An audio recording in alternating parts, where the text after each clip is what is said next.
Top stories this evening, sponsored by Ports, bringing value home. President IRFAAN Ali to meet President Donald Trump in Miami next week on regional security. OGLE residents face uncertainty over housing relocation. Who cleared convicted miner for Guyana meetings? MARUDI operations under scrutiny. And day 56 of the elections fraud trial. Former minister details election mayhem, tabulation errors, uproar, and more. HGP Nightly News begins now.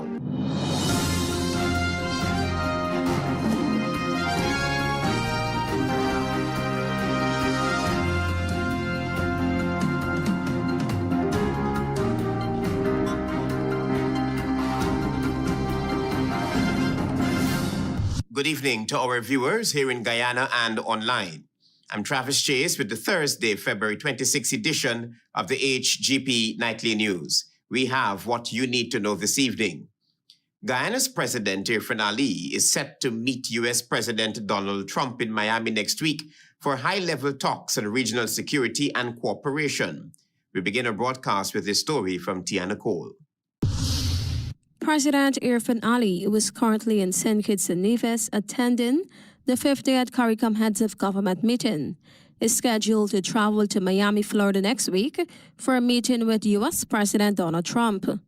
Prime Minister of Trinidad and Tobago, Kamala Persad-Bissessar, is also expected to join the talks in Miami. Following a bilateral discussion on Wednesday with U.S. Secretary of State Marco Rubio on the sidelines of the ongoing CARICOM meeting, President Ali said the talks focused on strengthening relations, regional security, regional development, and the situations in Venezuela and Cuba. Over the last couple of years, we've been engaging on strengthening our bilateral relationship, impartial security, and what the U.S. administration is having in Miami, as you alluded to, is a meeting on security matters that is convened by President Trump. And yes, I have been invited to the meetings. The United States has been forging closer ties with both Guyana and Trinidad and Tobago as it maintains a military presence in the region in a major fight against the narco trade. Addressing the issue of Cuban doctors and nurses, President Ali stated that the health sectors in the region face significant challenges and require medical workers. He explained that if the Cuban workforce can provide doctors and nurses who are hired in accordance with labor laws and international regulations, then their engagement meets all legal criteria.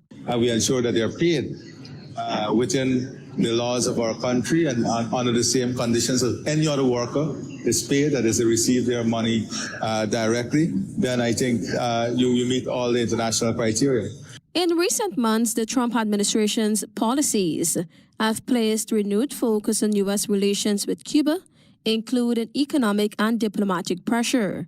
As part of his Western Hemisphere strategy, efforts include curbing Venezuelan oil shipments essential to Cuba's economy, raising concerns about a worsening humanitarian situation on the island, and encouraging Caribbean countries to reconsider participation in Cuban medical programs. Many Caribbean leaders have called for de-escalation and dialogue with Cuba, warning that the prolonged crisis could have wider regional impacts. Tiana Cole reporting for the HGP Nightly News. Antonio Day tells us now that residents living on a narrow strip of land adjacent to OGLE International Airport are not against the idea of relocation, but are questioning the line of principles involved. Many expressed that they are not refusing to remove, rather, they cannot accept relocation to areas lacking essential infrastructure. Here is more. On February 25, 2026, members of Parliament Sherry Duncan and Director Finance met with residents living on a narrow strip of land adjacent to OGLE International Airport. The community between Cummins Lodge and Sophia faces relocation, causing feelings of uncertainty and dissatisfaction with the process, not with development itself. Many are not refusing to move but cannot accept relocation to areas without essential infrastructure. Alternative plots reportedly lack basic services like water and electricity. No one here wasn't given a land free. Everybody had to pay for them land. This is my house. Right now, we could get some corn from over there. The land where I get, there's no light, there's no water. I have children. Parents voiced particular concern about the potential disruption to their children's education, especially for those preparing for national exams. Some have bought lots in proposed relocation areas, but cannot build due to the lack of infrastructure. The area that you're sending us will take about 20 years to develop. 20 to 25 years or more. And if there's no light, even if they had water. Even if they had water. Water where you could cook. There's no water there. I'm asking Minister Kwame if he would carry his children there to live. MP Duncan recognized the depth of the residents' concern, attributing much of the anger to unclear communication and uncertainty surrounding the relocation. He pledged to raise concerns about transparency in lot allocation, infrastructure timelines, and support during transitions with authorities. The community demands dignified relocation with clear access to basic services, rejecting pressure or actions without assurances. This highlights the need to balance urban development with community rights and well-being. In a recent community engagement, Dexter Todd and Dr. Terence Campbell, both members of parliament representing the APNU, met with residents of Beefview Sophia to discuss pressing concerns relating to ongoing construction in that area. The dialogue focused primarily on the difficulties faced by local vendors who are now seeking relocation due to disruptions caused by the infrastructure project. But they're allowed to take a number so that they will know their spots. It is clear that the government is also using this as an opportunity to bring in other people into vending, even as they take away space from those who are already vending here. And this is not fair, and it is unfortunate. Both parliamentarians emphasized the importance of balancing development with the welfare of local communities. They assure residents of their commitment to advocating for fair and practical relocation arrangements that minimize economic disruption while allowing the Central Road improvements to proceed. Back in 2022, residents of Annandale, East Coast, Demerara were faced with land titling and issues of relocation. However, they were afforded befitting homes by the Ministry of Housing under the purview of Minister Colin Crowe. One would expect that the same would be done for these residents at OGLE. I'm Antonio Day reporting for the HGP Nightly Nightly News. Now that an investigation has been launched into two separate aircraft incidents that occurred within minutes of each other on Wednesday morning at the Matthews Ridge, Region 1. The probe was initiated by the Guyana Civil Aviation Authority following the back-to-back occurrences involving two Cessna 208 Caravan aircraft. The first incident took place at approximately 7:55 a.m. and involved the Cessna 208 Caravan, registration ARKAB, operated by JAGS Aviation. Preliminary information indicates that while the aircraft was maneuvering in the parking area, its left landing gear tire became somehow punctured. Roughly 20 minutes later, at about 8:15 a.m., a second Cessna 208 Caravan, operated by Air Services Limited, registration 8R-GCB, encountered a similar issue. That aircraft reportedly landed on the prepared surface of the runway but overran onto an unprepared section, resulting in a puncture to its left landing gear tire. Authorities have confirmed that there were no injuries in either incident and no significant damage to the aircraft. The aviation regulator also noted that a notice to airmen had previously been issued advising pilots to exercise heightened caution during approach, landing, and takeoff at the Matthews Ridge airstrip, which is currently undergoing upgrades. The GCAA says it remains committed to conducting a thorough assessment of both incidents as part of its mandate to maintain aviation safety standards. This is the HGP Nightly News. Stay with us. There is more news ahead.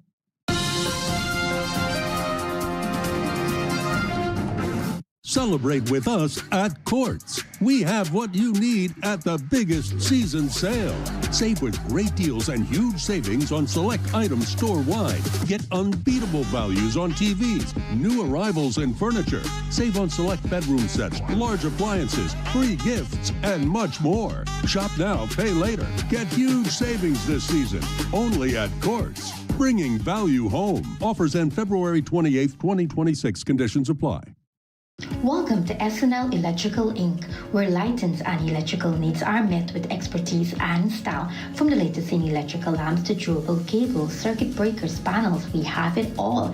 Illuminate your space with our elegant chandeliers, stunning crystal lights, and versatile pole lights. Looking to upgrade your comfort? Explore top-of-the-line AC units and our diverse selections of stylish styles. Visit us at 170-180 Thomas Street, Kitty, Georgetown. Discover a solution that not only lights up your world but transforms it.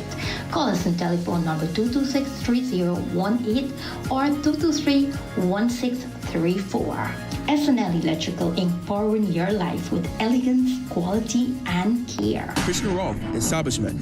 No job is too small or too large. We specialize in all types of fabricating machinery, excavator repairs, rice field pumps, and hydraulic hoses. Visit us at Lot 113, Block CC, Monrepo, East Coast, and Marara, or call 220-9624-629-4021 or 619-7880. At Krishna Rao Establishment, no job is too small or too large.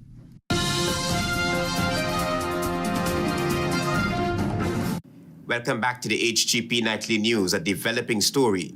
Images now circulating on social media are raising serious questions about the presence in Guyana of Brazilian national Rodrigo Martins de Mello, known as Rodrigo Cataraças, a man reportedly sentenced in Brazil to more than 22 years in prison over illegal gold mining in protected indigenous territories. Here is more. Photographs show Martins de Mello in meetings attended by Minister of Natural Resources Vikram Bharat, officials of the Guyana Geology and Mines Commission, and Prime Minister Mark Phillips. The meetings reportedly occurred in 2023 and again in late 2025. Separate images show excavators and other heavy-duty mining equipment in transit, alongside social media posts referencing a proposed US $10 million gold mining venture. Brazilian media have documented legal proceedings against Martins de Mello in connection with organized illegal mining operations in the Amazon. Reports indicate that he was investigated, prosecuted, and ultimately sentenced over activities in protected areas. Local sources say the businessman had been linked to investment interests in the MARUDI mining district in Region 9. His presence in Guyana was recently raised in the National Assembly by opposition leader Azruddin Mohammed during his contribution to the 2026 budget debates. We get a lot of reports in Marudi. Right. The name, I think the name Rodrigo. You got to look into that, Honorable Vikram. Right. I know the name rings a bell to you. One source familiar with the mining sector, when questioned by HGP Nightly News on whether the Brazilian national is currently investing locally, the source responded, quote, "No idea, but it can only be done in collaboration with Guyanese landowners." Reports emerging from Marudi suggest that the convict is operating one of the largest mining outfits in the area. Whether all gold extracted is being properly declared remains an open question. To date, neither the Ministry of Natural Resources nor the Office of the Prime Minister has issued any statement clarifying the purpose of the alleged meetings or the status of any proposed investment. The central question remains, how did a foreign national reportedly convicted abroad for illegal mining find himself in alleged high-level meetings in Guyana, and under what authority, if any, is he operating? Travis Chase, HGP Nightly News. The Minister of Human Services and Social Security has announced the procedure required for old age pensioners to receive their increase in their funds since the passing of the budget. Marvin Cato reports. What you need to do, take your pension book with the vouchers for the month, and you have to get these vouchers stamped. These vouchers will be stamped at the post office. Minister of Human Services and Social Security Dr. Vindhya Prasad on Wednesday stated that pensioners who already collected their January and February payments of $41,000 are required to visit the post office to stamp their March voucher. which reflects the new pension amount of $46,000. We have increased pension. Your pension before was $41,000.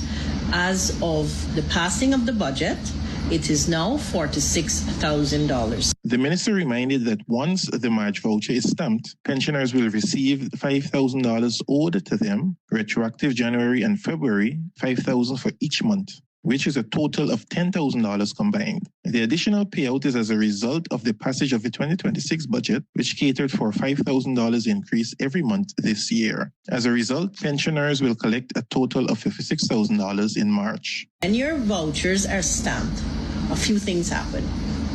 One, January, you got $41,000. February, you got $41,000. March, you will get the full amount, which is $46,000. There is a requirement that all vouchers must be stamped in specific months for the remainder of the year 2026. The following are scheduled months for the stamping of all vouchers: April 2026, July 2026, and October 2026. For the year 2027, the stamping schedule begins in January, followed by April, July, and October respectively. Dr. Passat stressed that all vouchers must be stamped at the post office, even if pensioners choose to cash their payments at Western Union, MoneyGram, or other locations. Marvin Cato reporting for HGP Nightly News. The Farmers Connect app, launched on Wednesday, is now live and available for download following its successful launch by the Ministry of Agriculture and at the National Cultural Center. To fully modernize our agriculture sector through digital innovation, moving from traditional practices to an integrated, precision-driven, and future-ready system of production, planning, and market engagement. That was Minister of Agriculture Zulfikar Mustafa at the launch of the first of its kind digital platform that is expected to revolutionize farming in Guyana by bringing real-time data, expert guidance, and streamlined services directly to the fingertips of farmers, fisherfolk, and agro-processors across the country. The official launch of the Farmers Connect app mark a defining moment in Guyana agricultural transformation. According to the minister, the app offers total digitalization of agricultural services, instant access to live weather updates, soil maps, market prices, and region-specific advice on optimal crops. This new innovation for the agricultural sector focuses on moving away from the traditional way of doing farming to a more digitized system designed to boost efficiency, increase productivity, and strengthen food security. This new initiative is expected to empower local communities and digitizing a core pillar of the national economy. Meanwhile, Junior Minister of Agriculture Vikash Ramkisoon, speaking to the importance of the usage of the app, reminded that farmers can increase their yields, they can reduce their cost of production, and the objective of all of that is to ensure that you, the farmers, you can earn more, you can be profitable. The new application is also expected to assist with pest identification, offer direct access to extension officers for advice on best practices, crop health, and pest management. There will also be information on real-time market prices for various crops and livestock being provided, enabling farmers to make informed selling decisions. Additionally, climate updates and soil data are integrated into the platform, giving farmers additional tools to plan their production. Marvin Cato reporting for HGP Nightly News. You're watching the HGP Nightly News. Stay with us. There is more news ahead. Planning a cleanup? We can help. Sevon's Waste Management skip bins can be provided for home renovation projects, yard cleanup, or construction project. It's simple. Step 1, give us a call. Step 2, we put down the bin. Step 3, load it up with all of your junk. Step 4, we take it away. That's simple. Bins are also available in various sizes, so there is no job that is too big or too small. Call Sevon's Waste Management today at 218-1455. Celebrate with us at Courts. We have what you need at the biggest season sale. Save with great deals and huge savings on select items store-wide. Get unbeatable values on TVs, new arrivals in furniture. Save on select bedroom sets, large appliances, free gifts, and much more. Shop now, pay later. Get huge savings this season. Only at Courts. Bringing value home. Offers end February 28, 2026. Conditions apply.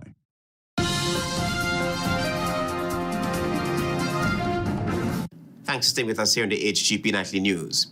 Day 56 of the election fraud trial highlighted major disruptions during the March 2020 elections, including disputed tabulation, a controversial declaration, and the GCOM chairman being blocked from leaving her room. Find out more from Tiana Cole.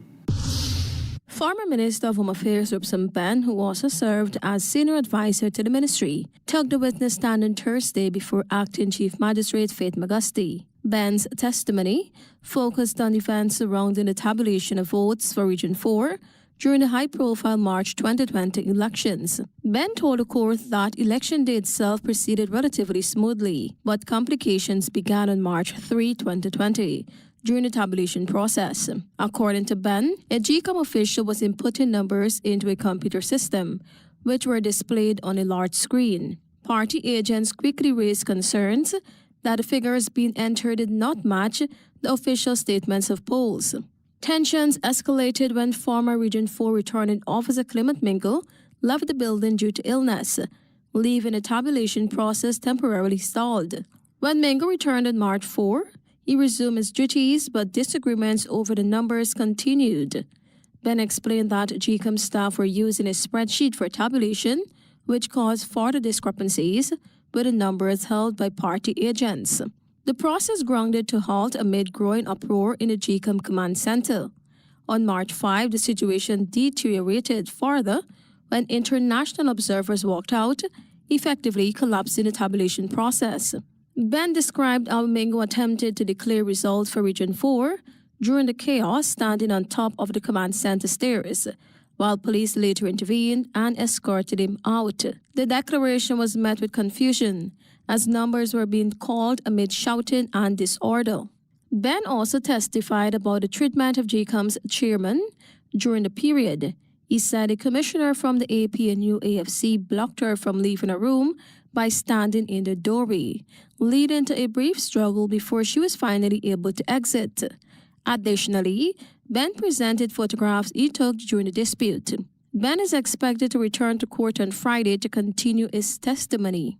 Several individuals remain before the court in connection with the March 2020 general and regional elections. Those charged include former Region 4 returning officer Clement Mingo, former Chief Elections Officer Kid Lowenfield, and formerly Deputy Chief Elections Officer Roxanne Myers. Also facing charges are former PNCR Chairperson Volda Lawrence, PNCR activist Carl Smith-Joseph, along with GCOM staff members Sheffrin Fabry, Enrique Lyvan, Mitchell Miller, and Dennis Bob Cummins. The charges stem from investigations into alleged attempts to manipulate the results of the March 2020 elections. In total, the accused face 19 conspiracy charges related to alleged electoral fraud. The prosecution has indicated that it intends to call approximately 73 witnesses as the trial continues. Tiana Cole reporting for the HGP Nightly News. Antonio Day tells us now that in celebration of Black History Month, Nightly News has featured a dynamic Guyanese media communications specialist whose project, Before Us, Capturing Ancestral Wisdom in the Rupununi, has been selected under the Caribbean Culture Fund Cohort 3 $400,000 project. Here is more. 2 Guyanese artists were selected as grantees from a competitive Caribbean talent pool for the CCF's $400,000 project. One awardee, Ms. Janelle Fasad, is a media specialist whose project, Before Us, Capturing Ancestral Wisdom in the Rupununi, aligns with the Art of Change theme. During an interview with Nightly News, Fasad, a dynamic Afro-Guyanese media personality with multiracial roots from the culturally diverse village of Lethem in Region 9, shared that her interactions with former school teachers provided insightful knowledge about the community's rich cultural diversity and heritage.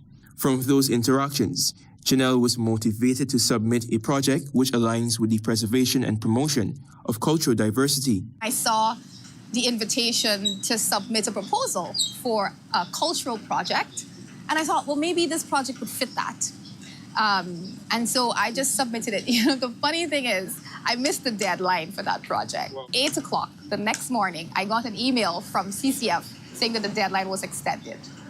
Prasad noted that she felt guided by fate as she had a litany of ideas for the project, but was initially uncertain about how it would be financed. Noting her relentless trust in God and commitment to fulfilling her purpose and passion, the young woman said that she invested her energy and time towards the development of Before Us, which finally manifested. The communication specialist recounted back in the days, many families used to sit around the fire and tell stories. But due to the paradigm shift in the communication and technology, these practices have become obsolete, causing many to devalue their ancestral roots. Everybody's so busy and so distracted on their phones, watching all of these things, and that's okay. So I'm like, how do we, one, capture the knowledge so that we have a greater sense of who we are as a people? And two, how do we meet the younger people where they are so that they could understand it? Prasad, whose academic background is in international relations, detailed the prospectus of Before Us and explained how she intends to decentralize the project to reach broader communities. I want to publish a booklet that could be distributed in schools as well as maybe in the archives, the libraries, so that we have something to go back to, right? And I feel like this is a project that could be emulated across the country. The project will also include short videos, 90 seconds or more documentaries to highlight the stories, not just the Rupununi, but those that were created prior to Before Us. Prasad, who gained valuable experience while working in ExxonMobil Guyana, got first-hand experience in the evolution of the oil and gas industry and earned an early promotion to media and communications manager within 3 years.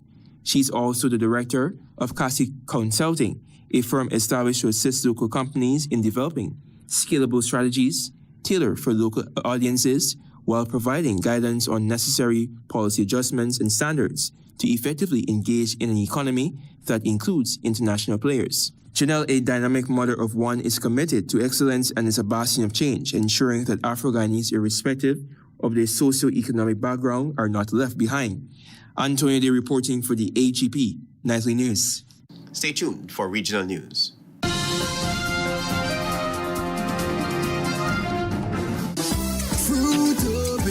Fruitopia, it's a drink that's hype. Citrus punch, fruit punch, tastes nice. Guava, pineapple, that give me a vibe.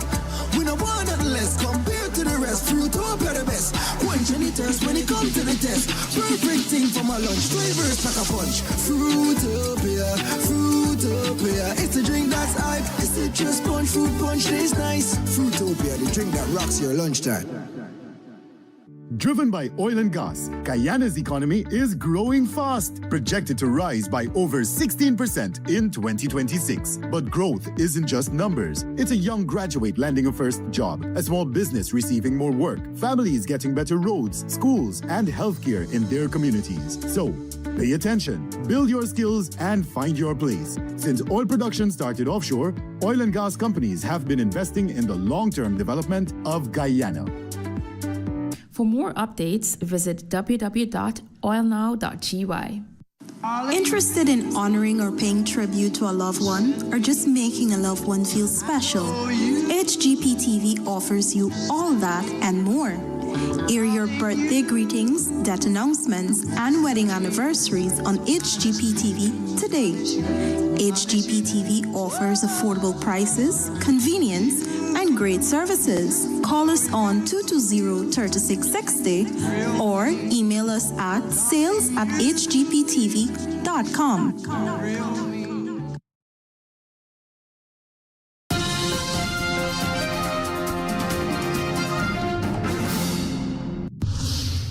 Good evening and welcome to Thursday's edition of the Regional News. I'm Antonio Day.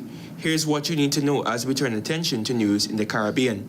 U.S. Secretary of State Marco Rubio is currently on the ground in Basseterre meeting with CARICOM leaders of state. Rubio is reassuring leaders concerned by U.S. policy shifts while advocating for collaboration against crime and instability. His recent support for the ousting of Nicolas Maduro on January 3rd, though defended, raised concerns among Caribbean leaders about a potential migration wave from Cuba, worsened by U.S. fuel blockades. In response, the U.S. Treasury authorized the resale of Venezuelan oil to Cuba for commercial and humanitarian purposes, benefiting the private sector.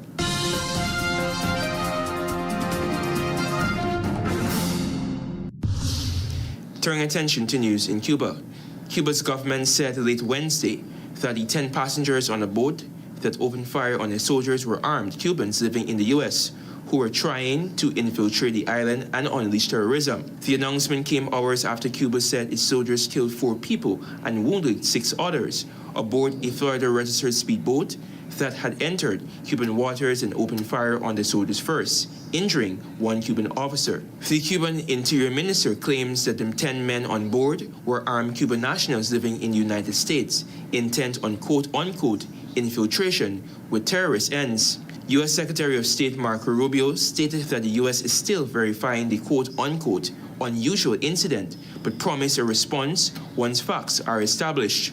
And I quote, "We have various different elements of the United States government that are trying to identify elements of the story that may not be provided to us now," Rubio said while at the airport in Basseterre, St. Kitts, where he was attending a regional summit with Caribbean leaders.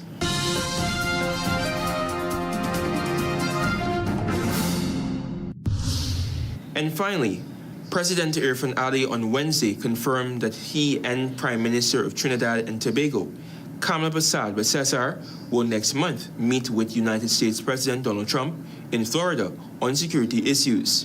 And I quote, "Yes, we have been invited," he told journalists on Wednesday on the sidelines of the 50th regular meeting of CARICOM heads of government in Basseterre, St. Kitts and Nevis. He also told reporters that the meeting will be on security matters, but the overall agenda is not yet known. So over the last couple of years, we have been engaging on the strengthening of bilateral relationship in terms of security. That has brought us to the end of Thursday's edition of the Regional News. I'm Antonio Day. Goodbye for now, and do have a productive evening.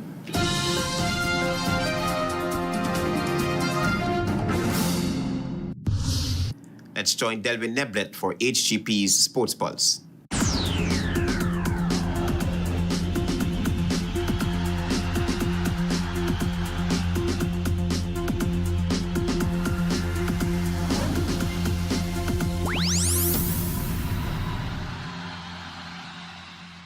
Good evening, Guyana. I'm Delvin Neblet with your HGP TV Sports Pulse for today, Thursday, February 26, 2026. A first-of-its-kind physiotherapy seminar for coaches in Guyana has already attracted 45 participants ahead of its February 27 staging at the Cliff Anderson Sports Hall in Georgetown. The one-day program is being hosted by the National Sports Commission in partnership with the Ministry of Health to strengthen athlete care and raise performance standards. The seminar aims to close the gap between sports medicine and daily coaching by equipping coaches with practical knowledge on injury prevention, treatment, and safe return to play. Presenters include Vanessa Wickham, Yana Edgel, Angelica Holder, Neil Barry, and Kelly Kunja, who will cover injury prevention, load management, concussion recognition, health illness prevention, hydration, warm-up and recovery methods, strength and conditioning, youth athlete care, injury tracking, and criteria-based return to play protocols. Moving into football, action continues in the 2026 CONCACAF Women's World Cup qualifiers with Guyana taking on Dominica at the National Track and Field Center in Lenora on Friday. Commencing at 20 hours or 8 p.m., general admission stands at $1,000 as well as $1,000 for parking. The Lady Jacks will be looking to deliver a winning performance and gather momentum ahead of their March 5th fixture against Antigua and Barbuda. More in football action took place in the 2026 Elite League Cup with 2 fixtures at the National Training Center in Providence on Wednesday. Match number 1 was a thumping 6-0 victory for the Guyana Police Force FC over Santos FC. Jamil Garnett gifted Police an own goal to open the scoring as Micaiah Jervis produced an outstanding double. Jamar Harrigan, Nicholas MacArthur, and Randy Roberts also netted goals in a winning effort. In match number 2, the Guyana Defence Force secured a commanding 5-1 victory over the Western Tigers. Shamar Scott netted twice as Stephen McDonald, Jeffrey Pereira, and Chris Macy each scored once in a winning effort. The Western Tigers' solitary goal was produced by William Europe. Moving into cricket, staring down the barrel of a 3-0 series whitewash, the West Indies women secured a consolation victory in the final ODI against Sri Lanka at the St. George's National Stadium in Grenada on Tuesday. Batting first, Sri Lanka reached 217 for 7 of the allotment of 50 overs on the back of a brilliant 70 from player of the series, Harshita Samara Wickrama. Both the captain Hayley Matthews and Karishma Ramharap picked up 2 wickets in a winning effort. When the Windies women responded, they reached 218 for 4 in 46 overs on the back of a majestic century from player of the match, Hayley Matthews. Stephanie Taylor added 38 in the 6-wicket victory. Finally, in cricket, action took place in the 2026 ICC Men's T20 World Cup with the West Indies taking on South Africa at the Narendra Modi International Stadium in Ahmedabad earlier today. Batting first after being sent in, the Windies were limited to 176 for 8 of the allotment of 20 overs.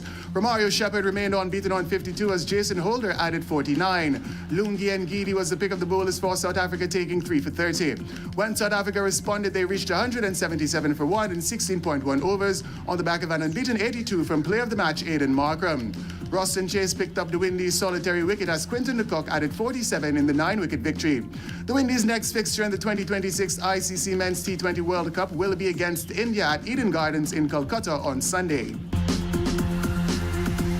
That's it for this edition of the HGP TV Sports Pulse. I'm Delwyn Neblett reminding you to stay in the game.